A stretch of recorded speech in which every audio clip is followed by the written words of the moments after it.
Clara always said my greatest strength was my patience, how I could sit for hours perfecting the curve of a single letter in a design, and she meant it as a compliment, I think. We had built a life together over 5 years, a comfortable world inside the sun-drenched loft apartment I had found and fallen in love with long before she moved in. Lately, though, that comfort had worn thin, replaced by a quiet, gnawing distance. So when she announced a week-long wellness retreat for work, a mandatory trip to a secluded resort a few hundred miles up the coast, a part of me was relieved. I thought the space might help us reset. I hugged her goodbye at the door, smelling the familiar scent of her gardenia perfume, and told her to have a good time. That night, I decided to treat myself to dinner at a little Italian place downtown I loved, the kind with checkered tablecloths and candles in wine bottles. And that's when I saw her. She was sitting on the patio, not at a secluded resort, but at a trendy bistro across the street, laughing, her head tilted back as a man I recognized as one of her wealthy clients leaned in close, his hand resting casually on her back. The world didn't crash down in a wave of noise, it just went silent. I felt the warmth of the bread in my hands turn to cold stone. I didn't storm over. I didn't shout. I just took out my phone, zoomed in as far as it would go, and took 3 perfectly clear pictures.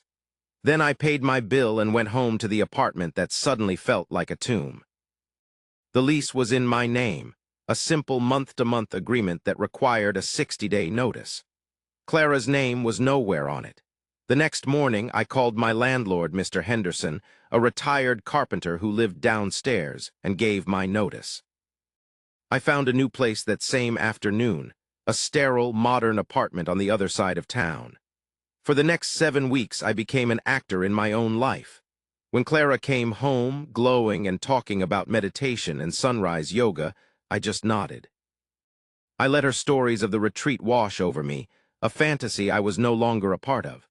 She started staying out late more often, citing work dinners or drinks with friends, sometimes texting that she was crashing at a girlfriend's place. I'd just reply with a simple, "Okay, be safe." I played the part of the slightly distant but still dedicated partner, even suggesting we look into couples counseling, a suggestion she easily swatted away. Mr. Henderson was my silent partner in crime. He scheduled viewings for the loft only when he knew Clara would be at work, or, as I suspected, with her client. He never said a word to her, his face a mask of grandfatherly indifference whenever they passed in the hall. The final Saturday arrived like any other. I woke up early. At 8 o'clock sharp, the doorbell rang. It was not a friend with a pickup truck, it was a professional moving crew, 3 large men in matching jumpsuits. Clara walked out of the bedroom, rubbing her eyes, a silk robe loosely tied at her waist.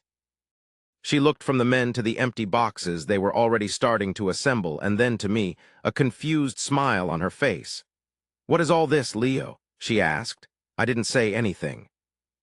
I just reached into my jacket pocket, pulled out the 3 photographs I had printed at a kiosk the day before, and laid them on the kitchen island.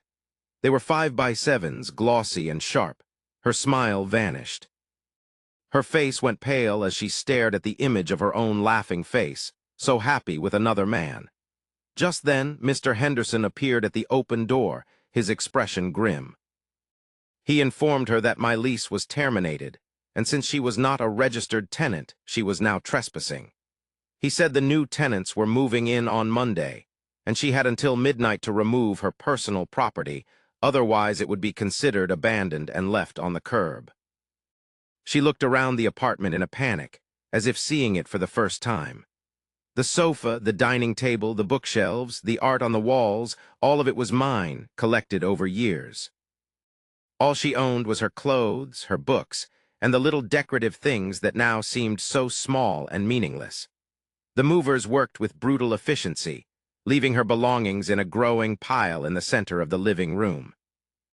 The last thing I saw as I walked out was her, standing amidst the wreckage of her things, her face a mask of stunned disbelief. I didn't feel the rush of victory I expected.